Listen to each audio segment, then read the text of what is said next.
Jadi yang menjawab kalau melihat akhlaknya Nabi, akhlaknya Rasul itu dalam Al-Quran. Bapak Ibu yang dirahmati Allah Subhanahu wa taala, di dalam hadis pernah seorang pemuda ditanya memberikan pertanyaan kepada Rasulullah. Ya Rasulullah, dia katakan, bagaimana sebenarnya orang yang baik itu? Nabi spontan mengatakan bahwa orang yang baik itu adalah orang yang baik akhlaknya. Ya tentunya kalau kita bicara akhlak ini luas.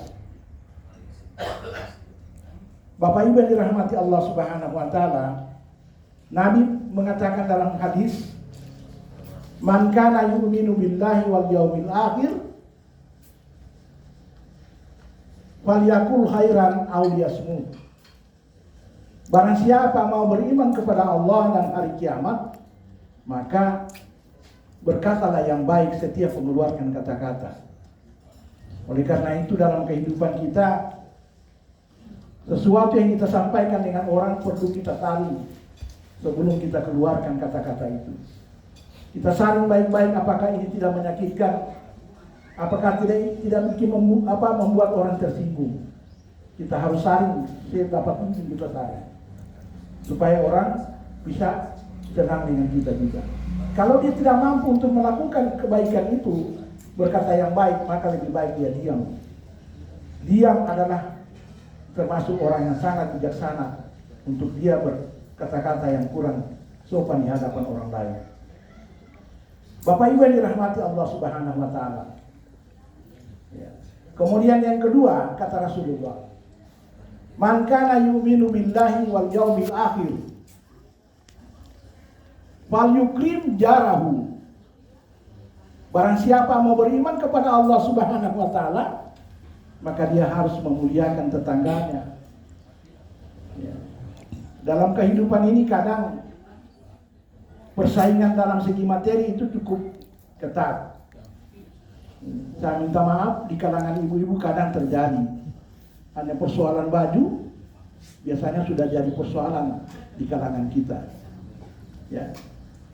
Apalagi kalau baju yang dia beli itu mahal, ya sangat luar biasa. Ya. Maunya dia pakai sampai 1 minggu, dia pakai terus untuk memperlihatkan kepada orang lain supaya dia bahwa dia dilihat orang yang kaya raya. Padahal tidak harus demikian Bapak dan Ibu. Ya. Anak-anak saja, anak-anak kita yang berkelahi, yang bisa kembali untuk damai kembali, biasanya kita masuki juga. Kadang seperti itu. Tapi insya Allah di kalangan orang maros sudah seperti yang saya katakan.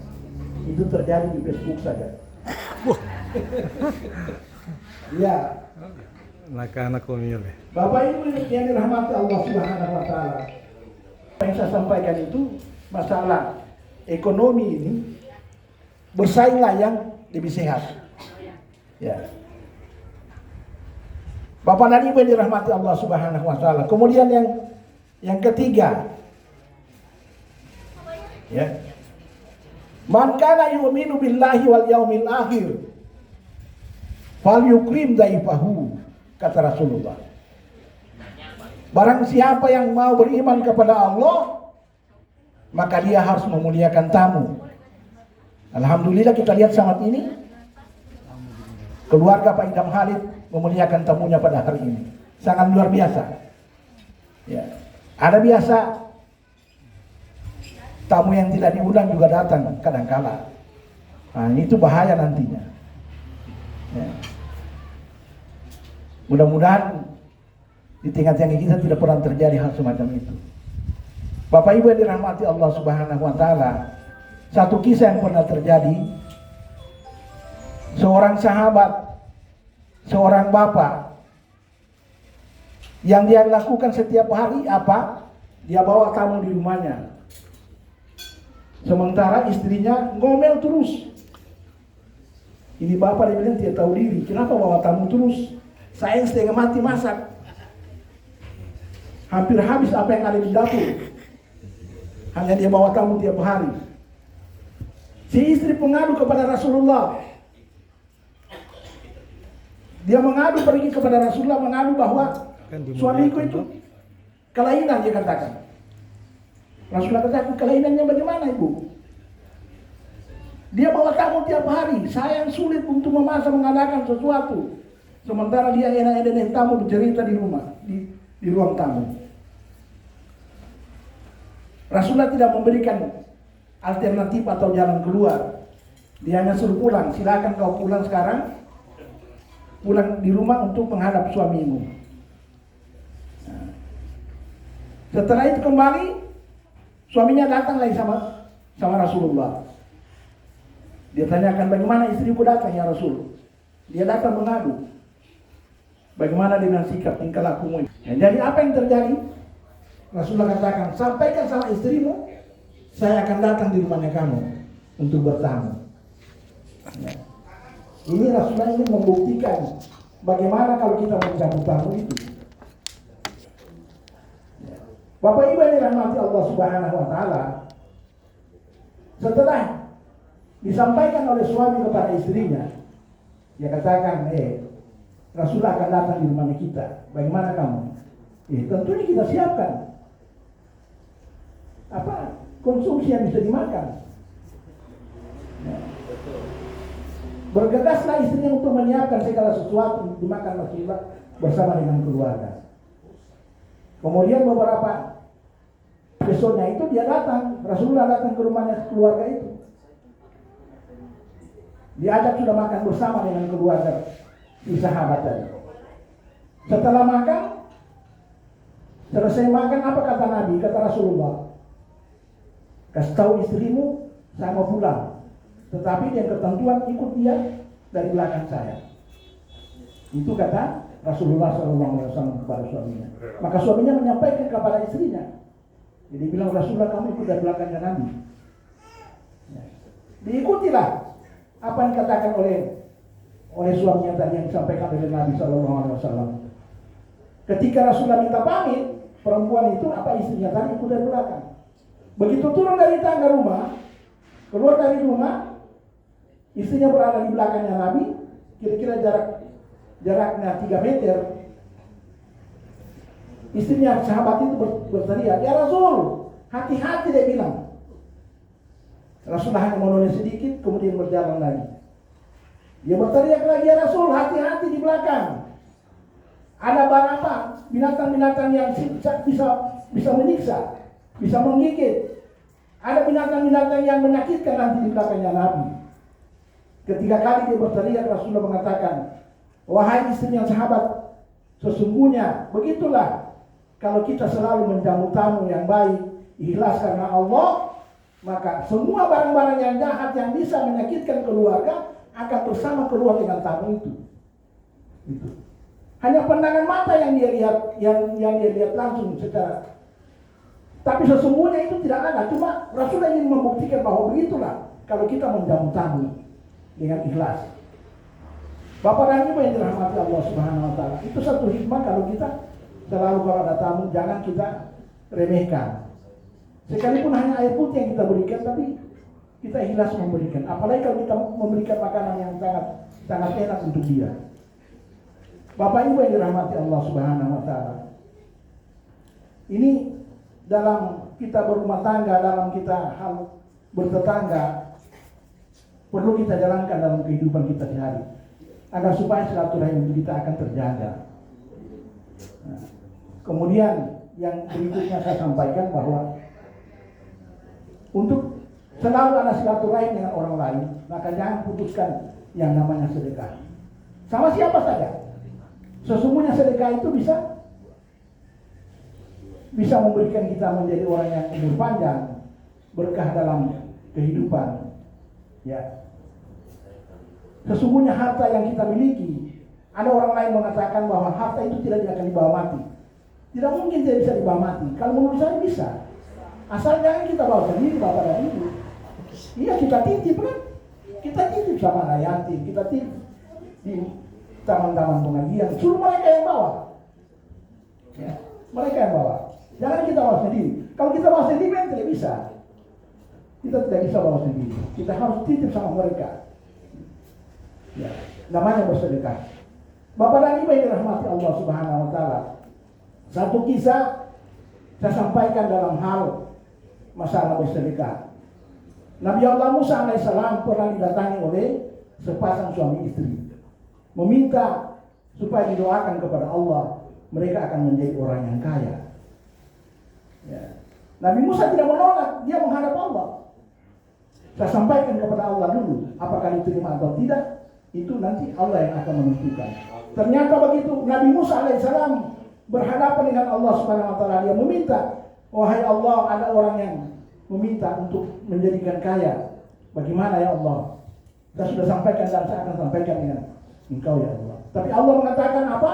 Boleh saya akan menjadikan mereka orang kaya, tapi dengan ketentuan hanya 1 tahun waktunya. Kalau orang kaya menjadi 1 tahun ini,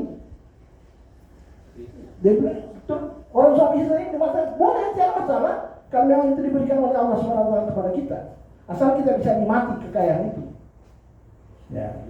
Ternyata apa yang mereka lakukan dari hari ke hari, ya, suami istri itu membuat rumah singgah yang bisa dilewati orang, dan orang setiap lewat dia singgah di situ, dipanggil untuk makan gratis Bu. Kalau di sini mungkin belum ada ya, di Palu ini. Ya, alhamdulillah kalau ada. Ada Pak. Tapi itu rumah-rumah yang bisa disinggah-singgah. Orang lewat yang kelaparan, apa singgah di situ katanya. Ya. Bapak Ibu yang dirahmati Allah Subhanahu wa taala. Seiring waktu berjalan 1 tahun, makin banyak orang yang datang.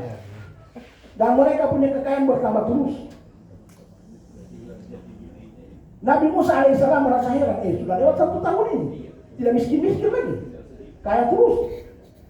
Dia menghadap Allah Subhanahu wa taala, Nabi Allah Musa alaihissalam. Dia katakan kepada Allah, ya Allah, bagaimana janjimu?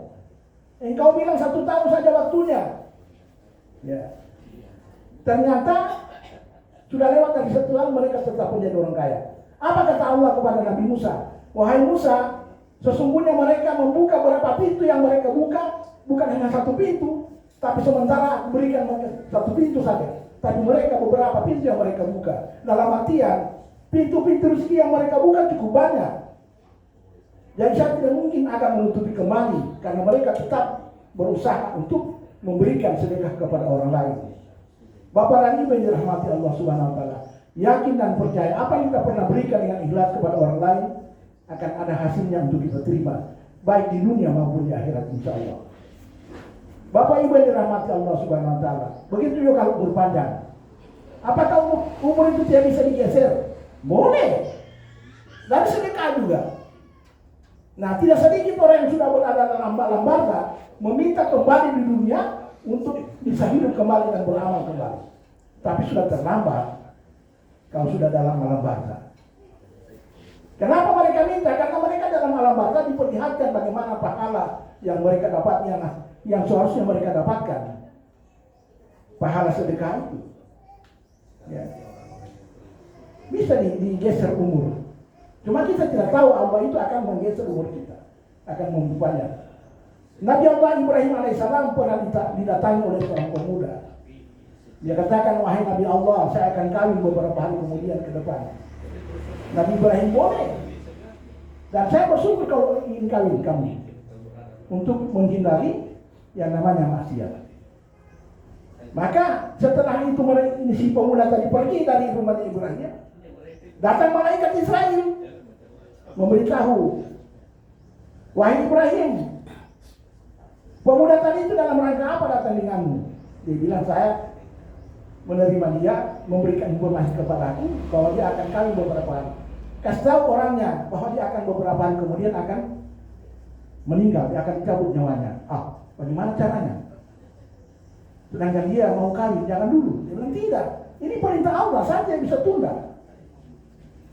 Dia akan tidak bisa tunda. Ajalnya orang manusia itu, kalau sudah waktunya kan tidak bisa tunda-tunda. Bapak Ibu yang dirahmati Allah Subhanahu wa taala, ternyata si pemuda tadi orang yang cukup ada, mempunyai kekayaan yang cukup besar. Sebagian hartanya dia sumbangkan, dia sedekahkan di dalam Allah Subhanahu wa taala. Ternyata dengan sedekah itu dalam kehidupannya sehari-hari membuat dia menjadi orang yang umur panjang dan sehat walafiat. Kemudian dia hidup lagi 70 tahun. 70 tahun ke depan. Nah, umur orang dulu kan memang begitu. Umur panjang ya. Beda dengan kita. Batas 60 sampai 70. Bapak Ibu yang dirahmati Allah Subhanahu wa taala. Ini cukup memberikan kita makna yang sangat dalam, pembelajaran untuk kita bagaimana kehidupan ini kita bisa atur, ya. Bapak Ibu yang dirahmati Allah Subhanahu wa taala. Demikian apa yang saya sampaikan. Mohon maaf atas segala kekurangan dan terima kasih atas segala perhatian. Mudah-mudahan ada manfaatnya untuk kita semua, terutama diri kami. Allahumma musta'an. Assalamualaikum warahmatullahi wabarakatuh. Tapi Pak, saya terus. Demikian tadi Kepada Ustaz Bapak Dr. Andes Iya. MPI kepada beliau Syukri. mengucapkan terima kasih.